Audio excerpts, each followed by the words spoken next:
5 match হাতে রেখে 20তম league title নিশ্চিত করল ইন্টার মিলান। ইতালিয়ান লিগ সিরিয়াতে মিলান জার্বির দিনে টাইটেল নিশ্চিত করেছে ইন্টার। সান সিরোতে এসি মিলানকে ইনজাগির ছেলেরা হারিয়েছে 2-1 গোলে।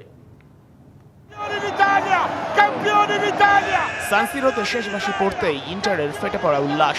5 ম্যাচ হাতে রেখে লাউতারো মার্তিনেজরা জিতে নিয়েছে 20তম লিগ টাইটেল। তার উপর শিরোপা নিশ্চিতের ম্যাচে চিরপ্রতিদ্বন্দ্বী এসি মিলানকে হারিয়েছে ইন্টারন্যাশনালে।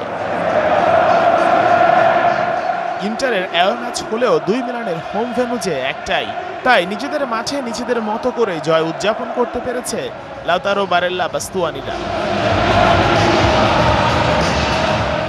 পুরো লিগের মতো এ ম্যাচেও ফুল ডমিনেট করে খেলেছে ইন্টারন্যাশনালে। এসি মিলানের হোম ম্যাচে শুরু থেকে ফেভারিটের মতোই ছিল ইনজাগির শিষ্যরা। ম্যাচের বয়স 20 মিনিট হওয়ার আগে লিড পেয়ে যায় ইন্টার। ডিমার্কোর কর্নার কিক থেকে হেডে গোল করেন সেন্টার ব্যাক আকেরবি। সেকেন্ড হাফের শুরুতে থুরাম করেন আরও একটা গোল। 2-0 লিড পেয়ে যায় ইন্টার মিলান। শেষ দিকে এসি মিলানের তোমরি একটা গোল শোধ দিলেও ওরা আর ম্যাচে ফিরতে পারেনি। ডার্বি ম্যাচের উত্তেজনা ছিল চরমে। দুই মিলানের মোট 3 জন দেখেন লাল কার্ড। এসি মিলানের লেফট ব্যাক রাইট ব্যাক দুজনই মাঠ ছেড়েছেন কার্ড দেখে। শেষ পর্যন্ত 86 পয়েন্ট নিয়ে চ্যাম্পিয়ন হয় ইন্টার।